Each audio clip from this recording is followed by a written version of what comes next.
Ibu yang dikasihi dan yang saya hormati, Assalamualaikum warahmatullahi wabarakatuh. Yang saya hormati, samping kanan saya ini Bapak pengawas kita, Pak Nasiban SPD, Ibu Kepala Sekolah, Ibu Ulfa Aljerani MPD. Saya hormati juga yang saya banggakan ini teman-teman sekantor Bapak Jabar, lengkapnya Abdul Jabar Kunta, sarjana hukum, dan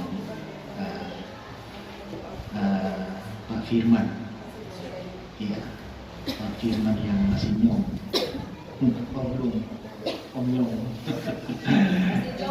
Iya. Bapak Ibu guru yang saya hormati, kita patut menaikkan pujian dan hormat kita kepada Allah yang Maha Kuasa, karena semua terjadi oleh perkenan Tuhan. Bila hari ini rencana kegiatan ini dilaksanakan, semua karena izin dari pada Tuhan yang Maha Kuasa.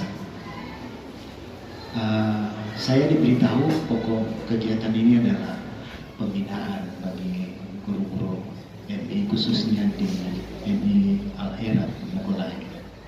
Kemudian di dalamnya ada beberapa materi sehubungan dengan dunia pendidikan kita, termasuk terutama yang melekat pada kita sebagai guru-guru yang ada, baik itu pegawai negeri maupun yang non-PNS. Bapak Ibu guru yang saya hormati, saya mulai dari kenangan saya ini cerita.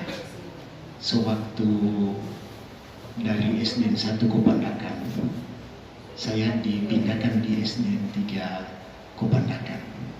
Satu waktu saat pulang sekolah, saya berboncengan dengan senior saya, ada ibu guru. Itu jarak dari sekolah ke rumah kurang lebih 500 meter, karena di lorong sebelah lorong SDN 3 itu ada lorong yang kalau dulu itu orang kenal dengan pohon beringin Kopandakan, dan sekarang sudah ditumbuh beringin, masuk ke dalam. Berboncengan dengan ibu guru itu dari jarak yang karena jalan lurus sudah melihat di perempatan pohon beringin situ, masih ada pohon beringin situ, ada tilang polisi lalu lintas. Saya berpikir langsung di benak, cuma orang sini dan dekat mau pulang, jadi apa terus jo. Jadi terus no, pas di depan polisi orang berhentikan,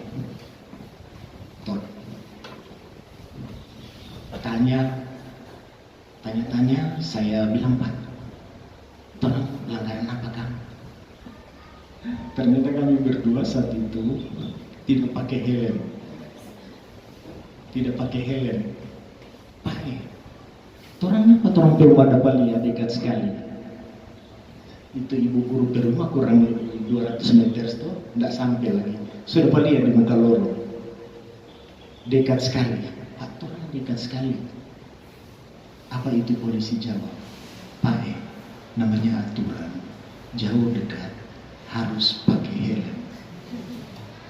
Sekalipun orang surat-surat memang telah tunjukkan itu lengkap semua, tapi tidak menggunakan helm. Mari tolong di rumah dekat. Oke lah.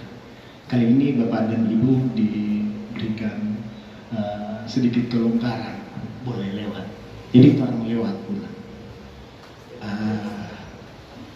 Bapak Ibu, apa makna dari cerita ini? Kenapa sekalipun sekalipun kita itu agak lengkap, tapi ternyata mesti ditilang karena satu pelanggaran yang tidak memakai helm. itu barangkali yang menunjuk kepada tugas dan tanggung jawab dari polisi lalu lintas, kenapa mereka harus mengadakan tilang pemeriksaan. Sekalipun sebenarnya pengendara itu so tahu, so tahu itu aturan lalu lintas. Bapak Ibu juga tahu, semua orang juga tahu. Tapi coba perhatikan, ketika ada kelonggaran boleh lewat di lampu merah, sekalipun lampu merah, orang terobos. Udah dia tahu ini boleh lewat.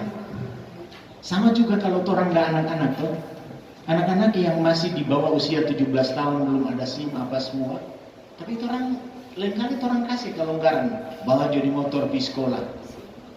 Ketika dapat tilang dari polisi, kena tilang dari polisi, terkadang orang menyalahkan polisi. Orang anak kok cuma orang di sekolah daripada terlambat bawa motor, banyak alasan. Bapak Ibu, kenangan ini sebenarnya saya hendak mengantar pada kita semua. Kenapa mesti ada pengawasan? Kenapa mesti ada bimbingan? Padahal kalau mau bilang, semua guru, orang tahu aturan, orang tahu kewajiban tanggung jawab kita, apa yang harus kita lakukan di sekolah. Dan tanggung jawab itu orang sering lakukan. Contoh misalnya, kenapa mesti ada supervisi atau perangkat pembelajaran? Sekalipun orang lengkap, orang mungkin mengeluh, orang kok tahu. Tapi ada guru-guru, saya pengalaman ketika datang supervisi di sekolah, yang senior-senior itu kedapatan tidak ada perangkat. Apa alasan? Dijawab, dapat tinggal di rumah. Nah itu kalau dulu minta, sekarang jatuh perangkat lagi Pak, itu administrasi sekolah, kepala sekolah dan sebagainya, tanggung jawab. Nah dijawab, kita tinggal di rumah. Periksa yang lain-lain begitu juga, ada banyak alasan. Padahal Bapak Ibu guru semua tahu apa tanggung jawab dari seorang guru. Kalaupun mungkin ada yang berpendapat langsung. Warahmatullahi wabarakatuh. Waalaikumsalam warahmatullahi wabarakatuh. Alhamdulillah wa syukurullah wa la hawla wa la quwwata illa billah. Allahumma shalli ala Muhammad wa ala ali Muhammad. Yang saya hormati Pak Pengawas Madrasah, Ibu Kepala Madrasah, sahabat saya, senior saya di bidang kepegawaian Pak Firman, para guru, ibu guru yang saya muliakan dan saya banggakan. Sebelum saya mulai pada materi, perlu saya perkenalkan diri dulu. Nama saya Abdul Jabar Humtas, Sarjana Hukum. Jabatan saya analis kepegawaian. Saya bertugas di Kota Mobagu baru menjelang 3 bulan. Saya pindahan dari kantor wilayah analis permasalahan hukum yang menangani seluruh masalah hukum kepegawaian yang ada di Sulawesi Utara. Kebetulan Kota Mobagu sangat butuh tenaga saya karena belum ada analis, satu-satunya analis kepegawaian yang ada di Bolbong Raya. Makanya saya ditugaskan di sini. Sebentar lagi ada Pak Firman menyusul dan akan jadi atasan saya nanti. Amin. Amin. Itulah saya berkecimpung di Kanwil dari terangkat PNS sampai sekarang hanya berkutat di masalah hukum. Dari analis produk hukum, analis peraturan perundang-undangan, analis hukum, analis permasalahan hukum, dan saya uji kompetensi terakhir bulan Mei, saya lolos analis kepegawaian, menangani masalah hukum dan kepegawaian. Dan salah satu tugas saya yang ada dalam kepegawaian adalah pengawasan dan penindakan PNS yang melakukan pelanggaran, baik PNS yang ada di kantor maupun guru yang ada di madrasah-madrasah.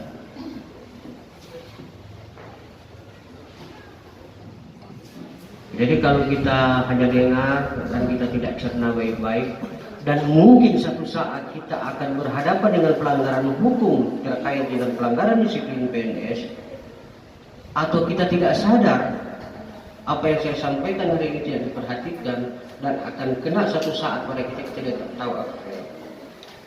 Makanya saya minta Bapak Guru fokus pada pertemuan kali ini, karena mungkin jam makan minum sudah istirahat tadi, mungkin sudah lewat. Karena kalau saya tadi bawa materi kalau di hotel waktu diambil itu fokus, karena ini berharga sekali waktu. Jadi saya akan bawa materi tentang disiplin PNS karena kita guru, maka ada keterkaitan dengan disiplin kehadiran guru. Jadi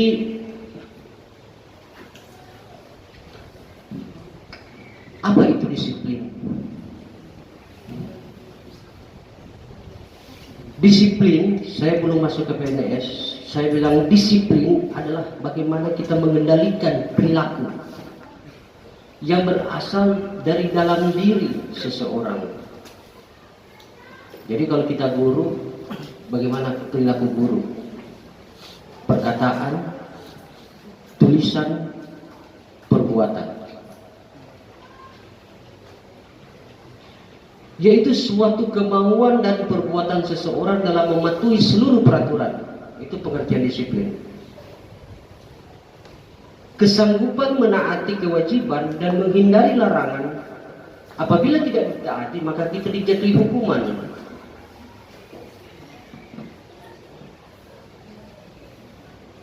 Setiap ucapan, tulisan dan perbuatan dilakukan di dalam maupun di luar jam kerja. Jadi kalau yang dimaksud dilakukan di luar jam kerja atau jam kerja, misalnya contoh hari Sabtu, hari Minggu itu hari libur. Kalau di sini masih mengacu 5 hari kerja, 6 hari kerja berarti hari Sabtu hari kerja, maka hari liburnya adalah hari Minggu. Itu di luar jam kerja. Di saat hari Minggu, guru itu masih diikat dengan aturan tentang disiplin PNS. Karena apa yang dilindungi adalah martabat PNS. Guru adalah PNS. Jadi martabat guru kita harus jaga, martabat PNS. Bukan serta hari libur, ini kan bukan jam sekolah, seboleh baku kata di Birman, seboleh baku posting hal-hal yang di luar.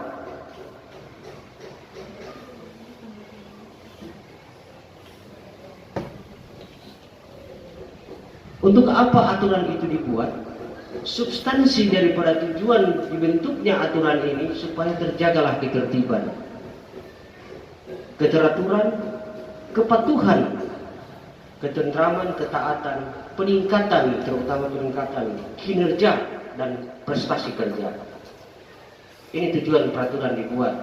Yaitu kalau dia, karena kita Kementerian Agama, kalau PP 94 itu berlaku secara menyeluruh, baik instansi vertikal maupun instansi daerah, pegawai daerah, berlaku PP 94 karena itu adalah peraturan pemerintah tentang disiplin PNS. Lebih khusus karena kita Kementerian Agama berlaku PMA 28 tahun 2013 tentang disiplin pegawai negeri Kementerian Agama.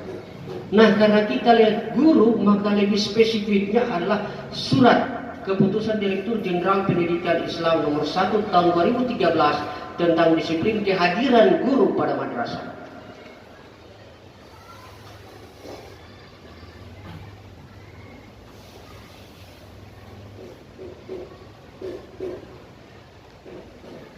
Jadi siapa yang paling bertanggung jawab terhadap penegakan disiplin dan pengawasan adalah kepala madrasah atau atasan langsung. Pelanggaran disiplin PNS itu bukan delik aduan, bukan nanti ada laporan diproses. atasan, ibu kepala madrasah, saya minta maaf apabila ada guru yang melakukan pelanggaran disiplin PNS dan ibu guru. Ada yang ingin mau ditanyakan? Termasuk cuti kalender pendidikan dan guru serta cuti PNS karena ada peraturan terbaru tentang itu nanti Pak Firman yang jelaskan. Kalau saya melihat tanya jawab terkait dengan disiplin penegakan disiplin termasuk disiplin keadilan berapa pemotongan dengan Pak Firman. Saya hanya akan menjawab biar di luar konteks itu.